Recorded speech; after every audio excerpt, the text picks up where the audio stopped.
آغا احمد موسوی صاحب سے گزارش کرتا ہوں کہ اسٹیج کے اوپر تشریف لیں.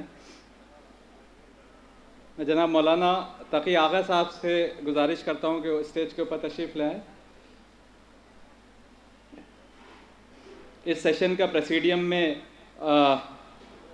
پروفیسر انیس اشفاق صاحب کے ساتھ آغا احمد موسوی صاحب، مولانا تقی آغا صاحب اور مولانا ذکی باقری صاحب ہیں جو ابھی تشریف لا رہے ہیں تھوڑی دیر میں. سید محبوب علی صاحب اسٹیج کے اوپر تشریف لے آئے. مولانا رضا رضوی غربی صاحب اسٹیج پہ تشریف لے آئے. ڈاکٹر محمد اسماعیل صاحب اور پروفیسر سعود عالم قاسمی صاحب اسٹیج پہ تشریف.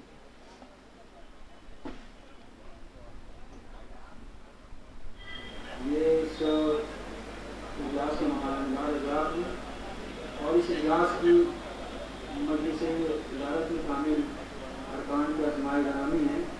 نام محمد ذکی باقری صاحب، آغا سید حسن مصری صاحب، محمد رفیق آغا صاحب اور یہ پاک صاحب.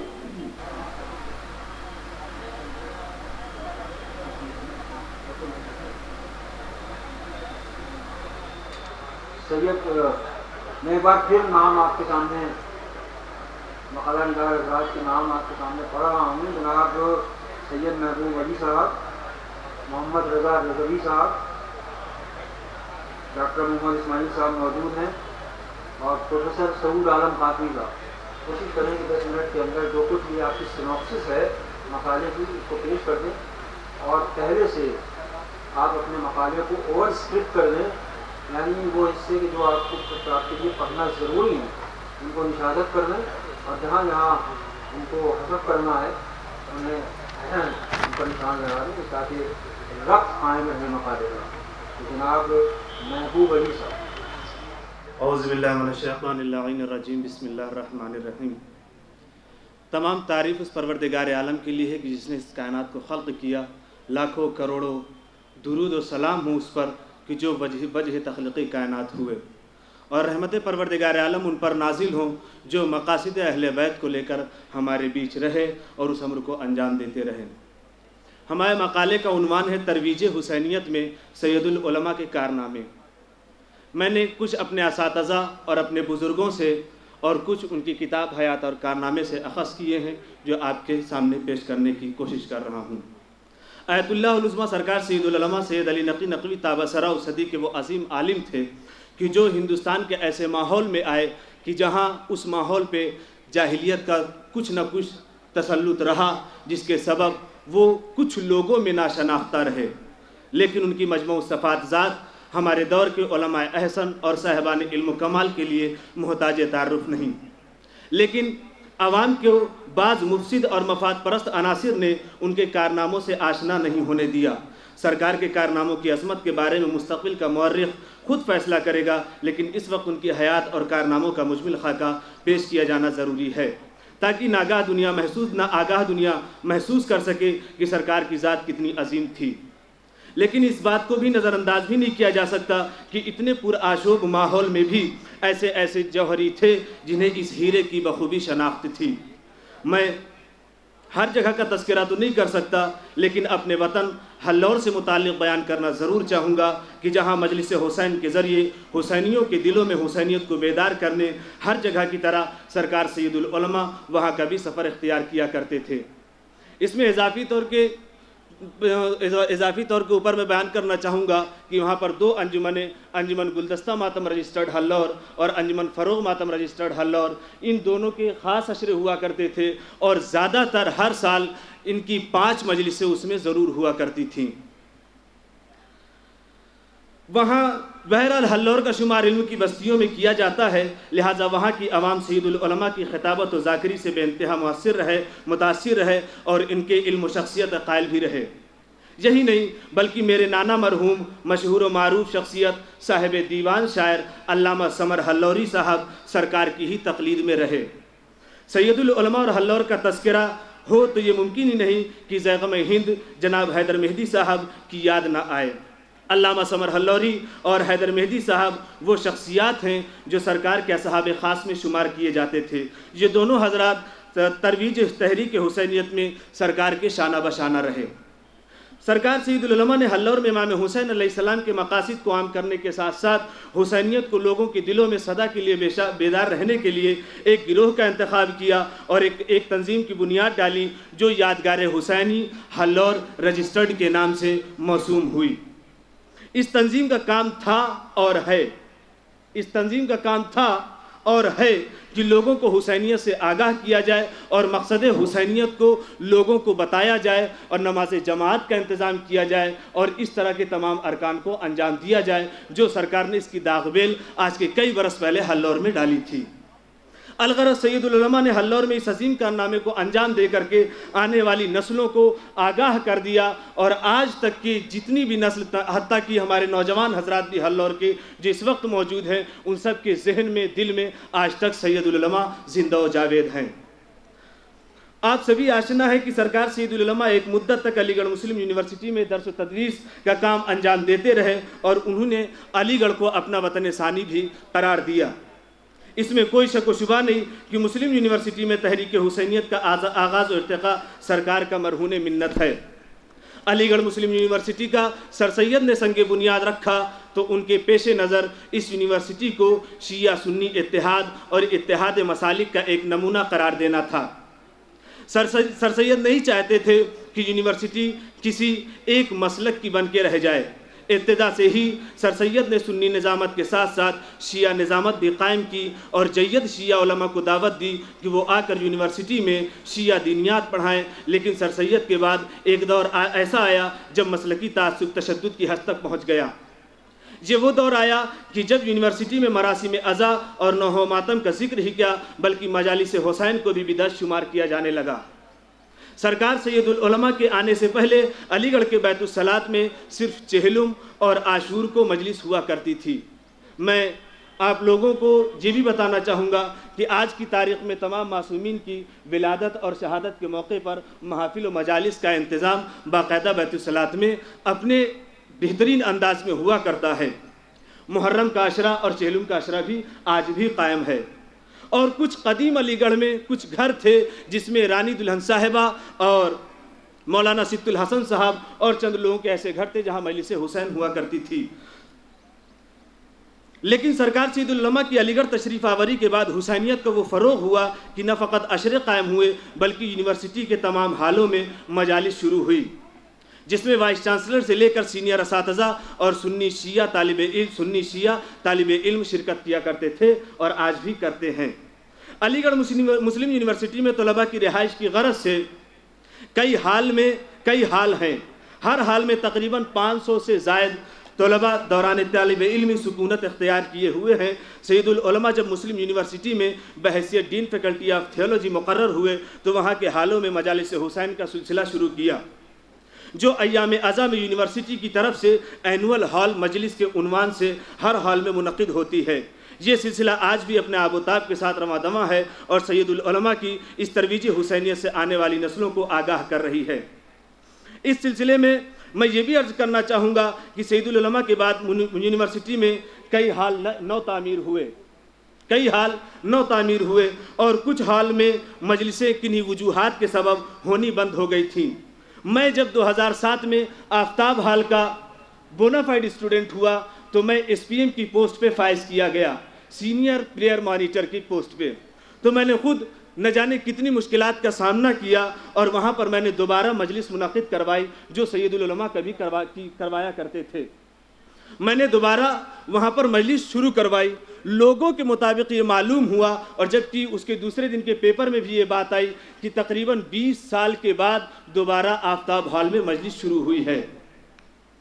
لیکن ابھی بھی کچھ حال ایسے تھے جس میں مجلسیں نہیں ہو پا رہی تھی، مگر جب پروفیسر علی محمد نقوی صاحب بحیثیت ڈین فیکلٹی آف تھیولوجی مقرر ہوئے تو ان کی اور طلباء کی کاوشوں سے بحمد اللہ ہر حال میں اس طرح مجلسیں منعقد ہونے لگی جیسے سید العلماء کا دور واپس پلٹ آیا ہو۔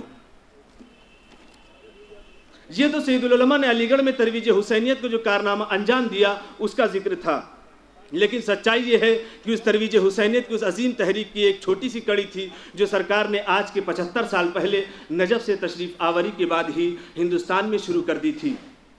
بلکہ یہ کہنا چاہیے کہ نجف تشریف لے جانے کے بعد سے ہی سید العلماء نے حسینیت اور مراسم محرم کے دفاع کی تحریک شروع کر دی تھی۔ اب یہاں سے حیات اور کارنامے کے کچھ اقتباسات ہیں، اس پر تھوڑا سا تبصرہ اور مقالہ اپنے آخری مرحلے میں۔ نجف پہنچ کر سب سے پہلے جو کتاب آپ نے تصنیف کی وہ وہابیت کے خلاف تھی، جو بعد میں کشف النقاب عن عقائد عبدالوہاب نجدی کے نام سے شائع ہوئی۔ اسی دور میں لبنان کے مشہور عالم سید محسن امین عاملی کا رسالہ قمازنی کی مخالفت میں شائع ہوا۔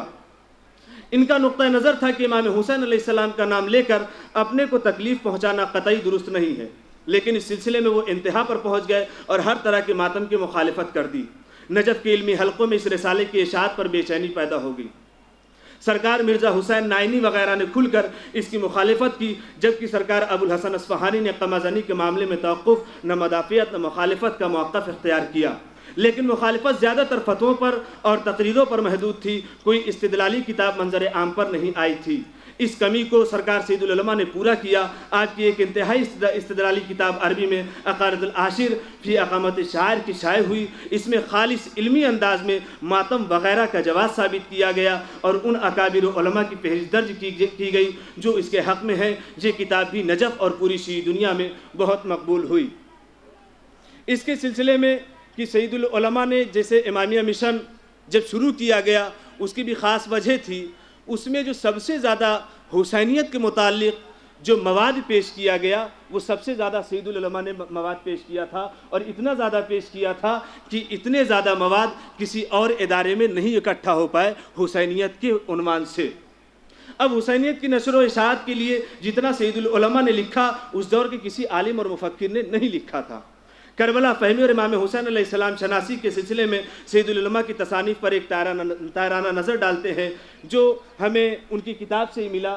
51 کتابیں ہمیں ملی جو سید العلماء نے حسینیت کے متعلق لکھا۔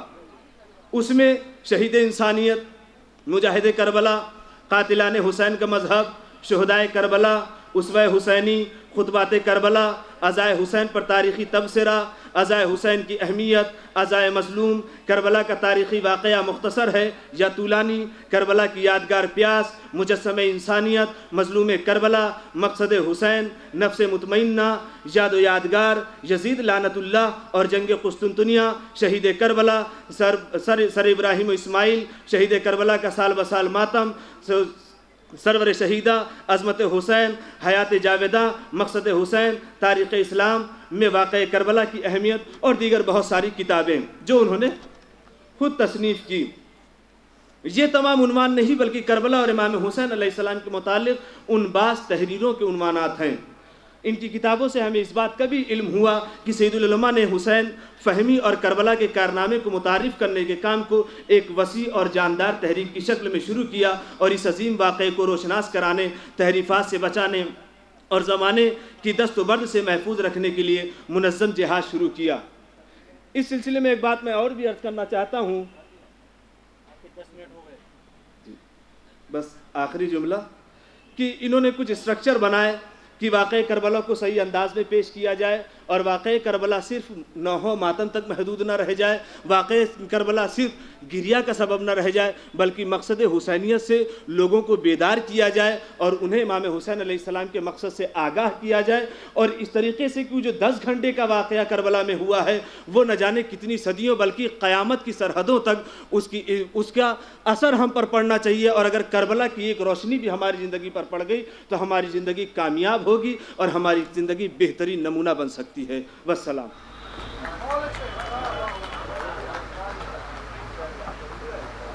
دوسرے مقالے کے لیے میں محمد رضا رضوی غروی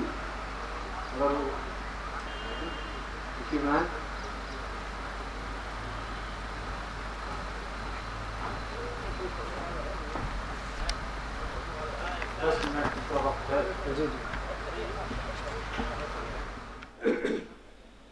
السلام علیکم۔ اعوذ باللہ من الشیطان الرجیم، بسم اللہ الرحمن الرحیم۔ الحمد للہ رب العالمین وصلی اللہ علی محمد وآلہ الطاہرین۔ مختصر مقالے کا عنوان ہے زبان و قلم کے دھنی علامہ سید علی نقی تابصرہ۔ نسل موجود اور نسل گزشتہ کے درمیان رابطے کی راہوں میں سے ایک راہ ان کو پہچانوانا، ان کے کاموں اور خدمات اور ان کے آثار کا نشر اور ان کی تجلیل و تکریم کرنا ہے۔ حکماء کا کہنا ہے کہ حق کا پہچاننا اور جنہوں نے حق کو پہچانوایا ان کی تکریم اور احترام کرنا بزرگی و نجابت کی علامت ہے۔ اس بات کو مد نظر رکھتے ہوئے خیال رہنا ضروری ہے کہ بادشاہوں، حکمرانوں، کمزوروں پر حکومت کرنے والوں کا تذکرہ ہی صرف تاریخ کا حصہ نہ بننے پائے، بلکہ ضرورت اس بات کی ہے کہ جنہوں نے حق کو پہچانوایا، لوگوں کی نجات کا سامان فراہم کیا، قرآن و اہل بیت کی تعلیمات کو عام کیا، ان کے تذکرے کو عام کیا جائے۔ قرآن کریم نے گزشتگان کے تذکرے کو آنے والی نسلوں میں برقرار رکھنے کی بات کہی ہے، چنانچہ ارشاد ہوتا ہے وَتَرَكْنَا عَلَيْهِ فِي الْآخَرِينَ، اور ان لوگوں کے تذکرے کو آنے والی نسلوں میں برقرار رکھا۔ سورہ صافات آیت 78۔ اور پھر قرآن اعلان کرتا ہے اِنَّا كَذَلِكَ نَجْزِي الْمُحْسِنِينَ، ہم اسی طرح نیک عمل کرنے والوں کو جزا دیتے ہیں۔ سورہ صافات آیت 80۔ اور حدیث شریف میں صلحاء کے ذکر کو نزول رحمت سے تعبیر کیا گیا ہے۔ صلحاء کا ذکر جہاں ہوتا ہے وہاں رحمت الہی کا نزول ہوتا ہے۔ بحار الانوار جلد 90 صفحہ 349 باب 39 اوقات الدعا۔ اس عظیم الشان سیمینار کے منعقد کرنے والے قرآن کی آیات اور احادیث کی روشنی میں رحمت بے پایان الہی کے مستحق ہیں اور قابل ستائش و مبارکباد ہیں کہ اسی عظیم مقصد کے تحت ایک عظیم سیمینار کا انعقاد کیا، اور اس کی عظمت کے لیے سیمینار کا عنوان ہی کافی ہے۔ جس عظیم الشان اور انفرادی شخصیت کے عنوان سے یہ سیمینار منعقد ہو رہا ہے، اسی نام نے اس عظیم سیمینار کو عظیم الشان بنا دیا ہے۔ کسی بھی شخصیت کا یاد کیا جانا پرارزش اور بیش بہا خزانہ ہے کہ جس کا فائدہ سب کے لیے عام اور محققین کے لیے کارساز ہوتا ہے اور نسل آئندہ سے جوڑنے کا کام کرتا ہے۔ سبھی تاریخ کی برجستہ شخصیت کے بارے میں جاننا چاہتے ہیں کہ انہوں نے کیا کیا اور کس طرح کیا، کیا کہتے تھے، کیا لکھتے تھے اور کیسی زندگی گزاری۔ جیسے یہ انسان جاننا چاہتا ہے کہ آئندہ کیا ہونے والا ہے، اسی طرح اس کی خواہش یہ بھی ہوتی ہے کہ وہ جانے کہ گزشتہ زمانے میں کیا کیا ہوا۔ سیمینار اور کانفرنسیں اسی موضوع کے اعتبار سے تاریخ کا دریچہ ہوتی ہیں اور انسانیت ساز شخصیت کی تاریخی اعتبار سے شناخت انسانی زندگی کو آفاقیت اور وسعت عطا کرتی ہے۔ گزشتگان کے فکری مواد سے اور تجربی زندگی سے آگاہی، ان کی کامیابیوں کے راز و رموز سے آشنائی، خدمات و مشکلات سے باخبر ہونا آج اور آئندہ کی نسلوں کے لیے مفید اور کارساز ہے۔ یہ ادعا بالکل واہی ہے اور بے بنیاد ہے کہ جو کچھ ہو سکتا تھا وہ ہو چکا، ساری تکامل کی راہیں انہی پر مسدود ہو گئیں اور تکامل اور پیش رفت اب ممکن نہیں ہے۔ آئندہ کے بارے میں فکر اور نئی راہوں کا انتخاب کرنے والے کبھی اس بات کے مدعی نہیں ہوتے کہ ہم گزرے ہوئے افراد کے علم و فکر و تجربے و آداب و رسوم سے بے نیاز ہیں۔ ہم سبھی اس بات کو جانتے ہیں کہ کاروان بشریت کا نقطۂ آغاز پروردگاری ہے اور سب اس کی طرف گامزن ہیں۔ بشریت کی علم و آگاہی کا سرچشمہ یہی تاریخ ہے۔ جو بھی ترقیاتی کام ہوتے آئے ہیں وہ گزشتگان کے تجربہ کا نتیجہ ہیں، اور یہ بات معروف ہے کہ کاروان بشریت ہمیشہ گزرے ہوئے لوگوں سے استفادہ کرتے ہوئے آج کی دنیا میں زندگی گزار رہا ہے اور آئندہ کے بارے میں سوچ رہا ہے۔ اس حقیقت کا کوئی بھی منکر نہیں ہو سکتا کہ ستاروں سے آشنائی ستاروں کو فائدہ پہنچائے یا نہ پہنچائے، ستارہ شناس کے لیے مفید اور کارآمد ہوتی ہے۔ یہ سیمینار اسی سلسلے کی ایک کڑی ہے کہ جس کا فائدہ آئندہ نسل کے لیے ایک قیمتی سرمایہ ہے کہ جس کی ضوء نسل آئندہ تک روشنی فراہم کرنے کا کام کرے گی۔ آج کا سیمینار جس شخصیت سے منسوب ہے اس شخصیت میں بشری زندگی کے بہت سارے عناصر دیکھنے میں ملتے ہیں۔ فضائل و کمالات کے مجموعے کو آیت اللہ العظمیٰ سید علی نقوی نور اللہ مرقدہ الشریف کا نام اگر نہ دیا جائے تو پھر اور کسے دیا جا سکتا ہے؟ آپ فقیہ آل محمد علیہ السلام بھی تھے، راوی حدیث اہل بیت بھی، واعظ بے بدیل تھے اور خطیب شہیر بھی۔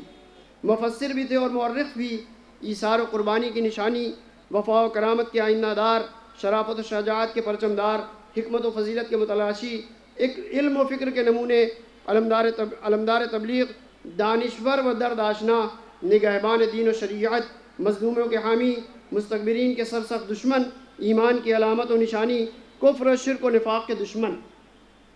در حقیقت علماء ربانی دین کے احیا کرنے والے، احکام الہی کے عام اور اجرا کرنے میں اہم نقش رکھتے ہیں۔ یہ علماء ربانی ہی ہیں کہ جنہوں نے معارف الہی اور تعلیمات الہی کی رکھوالی کی، احکام الہی میں تحریف کی راہ کے لیے رکاوٹ بنے، نیز نشر معارف کی رکاوٹوں کو برطرف کیا، ایمان کے نور کو لوگوں کے دلوں میں روشن کیا اور اس کو باقی رکھا، چاہے اس راہ میں کتنی ہی مشکلات و صعوبتوں کا سامنا کرنا پڑا ہو۔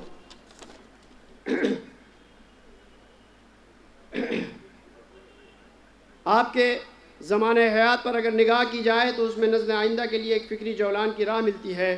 محققین ان کی تحریروں اور تقریروں کے سہارے بلند مقام حاصل کر سکتے ہیں۔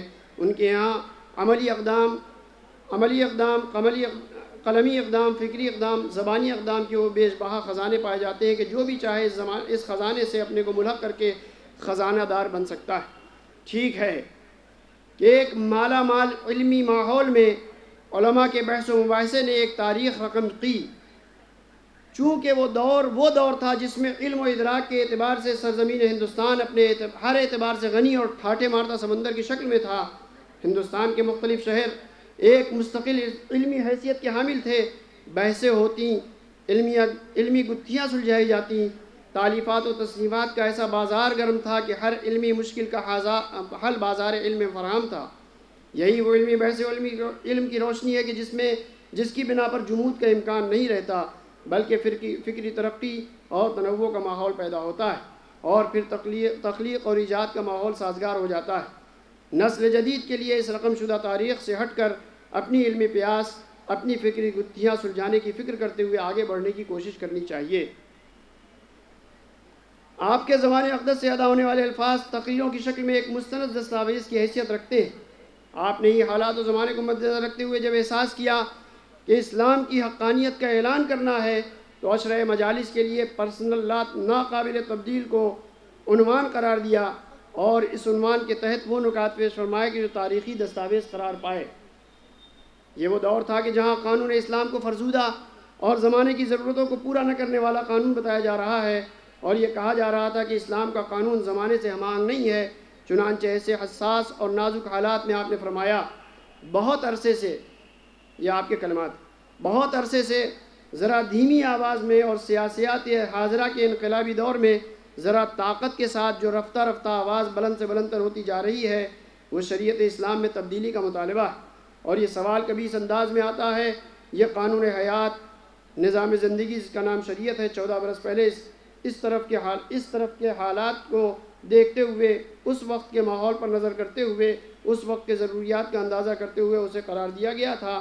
تو اتنی صدیوں کے حالات بدلنے کے بعد، اتنے انقلابات آنے کے بعد اس میں کیا معقولیت ہے کہ اس قانون کے ہر جز کو باقی رکھا جائے اور اس کی پابندی ضروری سمجھی جائے؟ اور پھر اس ضمن میں قانون وراثت کو مورد الزام ٹھہرایا جاتا ہے، اور اس انسانی جذبات کا حوالہ دے کر کہا جاتا ہے کہ ذرا دیکھیے کہ پوتا یا نواسا بیچارہ ایک تو اس کے باپ یا اس کی ماں دنیا سے اٹھ گئی، تو یوں ہی بیچارہ ایک بے بسی اور بے کسی کی حالت میں ہو گیا۔ یہ خود ہی ایک بڑا سانحہ ہے، چاہے کہ وہ اپنی خاندانی میراث سے محروم کر دیا جائے، تو معاذ اللہ یہ کیسا ظالمانہ حکم ہے۔ اور پھر تعدد ازواج اور قانون طلاق پر حملہ کرتے ہیں کہ یہ سبھی معاذ اللہ ظلم ہے۔ تو آپ اس اعتراض کے جواب میں فرماتے ہیں کہ اس کا تعلق کسی دور یا زمانے سے نہیں ہے، بلکہ اس کا مطلب ہے کہ شروع سے جو قانون اسلام رہا ہے اس پر اعتراض ہے۔ یہ تبدیلی کا مطالبہ نہیں ہے، بلکہ مسلمانوں سے اپنے ہمیشہ کے قانون کو غلط سمجھنے کا مطالبہ ہے کہ وہ آج تک جس چیز کو صحیح سمجھتے رہے ہیں اسے اب غلط سمجھنے لگے، اور یہ کہ شروع ہی سے یہ قانون درست نہیں تھا۔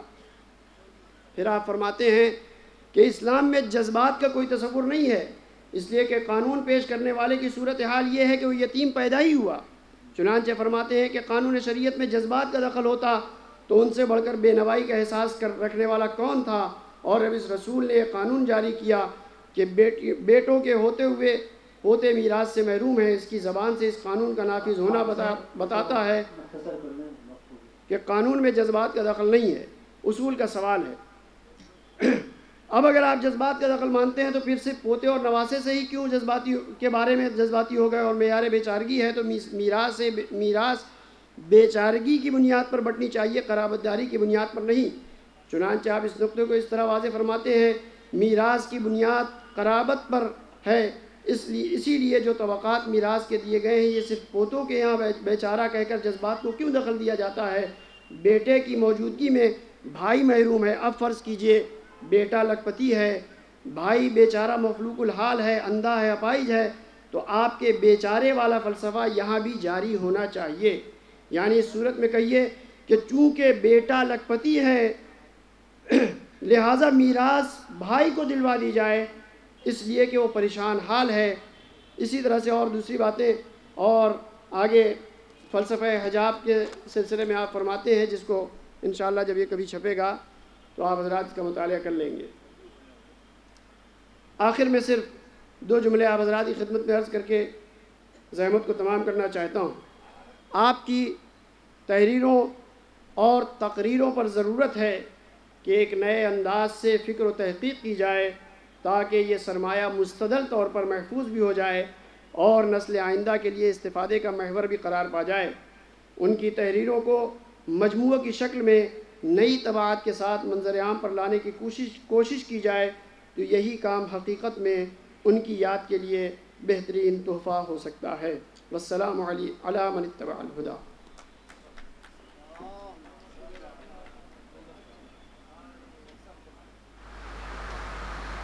مجلس صدارت کے سارے اراکین تشریف لے آئے ہیں اور تمام مقالہ نگار بھی تشریف لے آئے.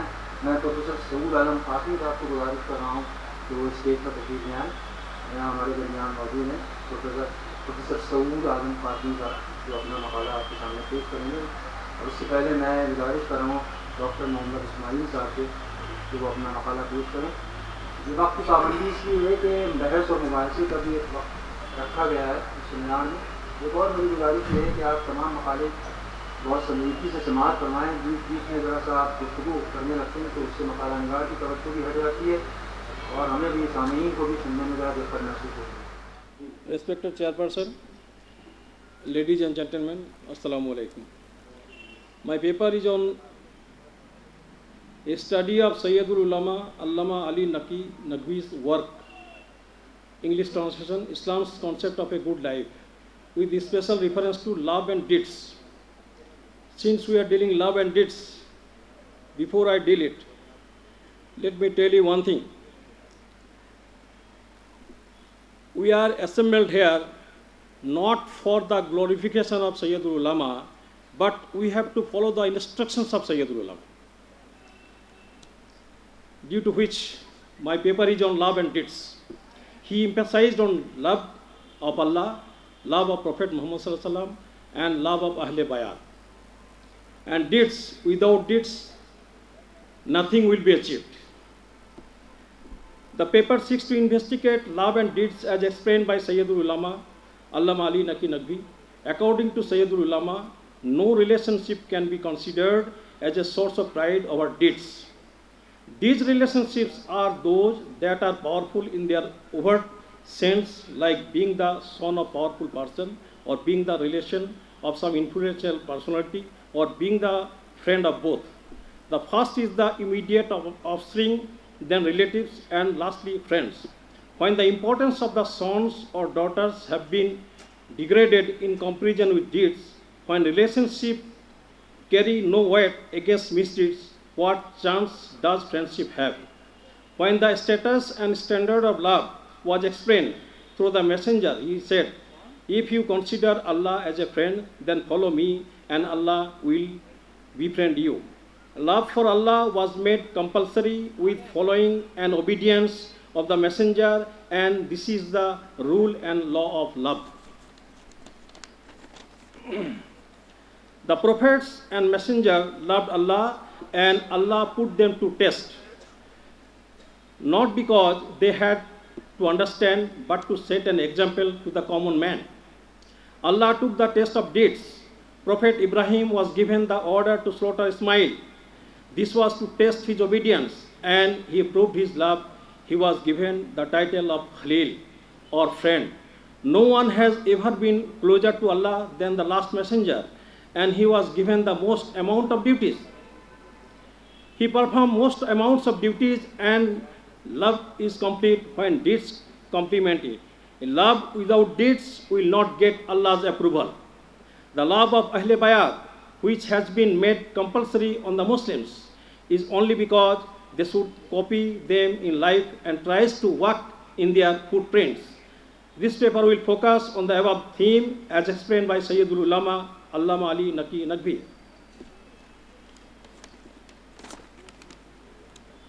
Imam Jafar al-Sadiq addressed his companions, "He who worships Allah is our friend, and he who sins is our enemy." According to Sayyidul Ulama, Allama Ali Naqi Naqvi, if we declare ourselves related to Ahle Bayat and sin, then we are insulting this relationship, especially when we see them sacrificing their lives for the tenets of Islam and that they have accepted worldly insults to spread the religion. Hazrat Ali's prayer mat is spread between two warring forces in the Battle of Siffin. Ibn Abbas says, "Is it the time to pray when we are fighting?" He replies, "We are fighting to save this namaz only." Imam Zainul Abidin is fatally ill and the relatives are gathered around him. His last words are, "As-salat, as-salat." What does love demand after this? When someone dies and leaves his last wish, his relatives who love him always strive to fulfill it. The Imam has asked us to pray, and what do we do? Again, Sayyidul Ulama says, "We profess love, but trample upon it with our deeds. In fact, we use their love as an excuse to ignore and forget their orders. This is not friendship. We hear about Karbala, but never learn from it. Was it something worthless or for which the Imam took a leave of one night? On the day of Asura, when death was everywhere, he asked for leave to pray, knowing fully well what their reply would be. What was this? It was the importance of Salat that made him ask, should we leave these things but still claim to love them? This will not be a reason to be proud about, but the reason for our downfall. You must have heard that the record of our deeds are shown to the present Imam, and when we sees the good deeds, his face becomes smiling, and when he sees your sins, he cries. Should we be the reason for his sadness and yet claim to love him? All of Islam's teachings strengthen our resolve to do good, and Islam has asked for love. It is to correct our deeds. If someone loves someone else, he loves his clothes and his deeds, his likes and dislikes. We are affected by the power of the worldly rulers, but remain nonchalant to the powers of Allah. When we bow with our hearts, then our entire body obeys and cannot rebel. A true lover never opposes his beloved's wishes and wants. Further, Sayyidul Ulama is very much critical and observed that whosoever identifies himself with a certain group will be raised with that group. What does this mean? Similarly proves a person's identity. Islam has stressed that we should love the Ahle Bayat. When the instructions were being given, we started having the wrong mentality, and we somehow adopted the Christian ideology that Christ has taken the sins of all Christians upon himself at the time of crucifixion, and that they were free to sin because salvation is guaranteed. Islam denied this idea vehemently by saying nobody can take the responsibility of another person's sins. According to Sayyidul Ulama, some Shias think that in a similar way to Hazrat Isa, Imam Hussein is our Mashiach, and some Zakis and even Maulvis have promoted the idea that the Imam has given the sacrifices for sinners like us. They feel absolved of all religious responsibilities, and some in fact do not consider sin as something serious enough to cancel their salvation. It is true to say that there would have been no laws of Islam, the Ummah which deserved salvation was hidden towards the fire of hell, but Imam Hussein, by his sacrifices, aroused the fire of obedience, worship, and belief. He has shown us that worldly obedience is one thing and the obedience of Allah is another. This world is something, religion is something else. Truth is something, but falsehood is something else. Imam Hussein removed the cataract of worldly glamour from the eyes of the common man and made him see the road to salvation, due to which Imam Hussein is rightly called a Masiha. But in this way, and not the way the Christians have taken Isa to be as the excuse for deliberate sinning. Sayyidul Ulama observed that today our children are aware of the event of Karbala simply because of the importance that it merits and that had been given to it. Otherwise, this would have been just another tragedy written on the decaying pages of history. And if we were not aware of it today, what would have been learnt about Islam? Sayyidul Ulama says regarding Karbala that we were instructed to mourn so that Karbala is never forgotten its lessons and regions live forever. We should start being like the martyrs of Karbala, pray as they did, eat as they did, and if it be required, die as they did. Every aspect of Karbala touches something important, either about the rights Allah has on us or the right other humans have on us. It teaches us how to rule and whose rulership to be accepted. It tells us about our individual and collective life, the conditions of love, all its etiquities, knowledge and deeds. We should not respect Imam Hussein only because he was the grandson of the last messenger, because even he did not respect them or told others to respect his Ahl Bayat because they were his progeny. If we say this, then we accuse the messenger of partnership and family promotion.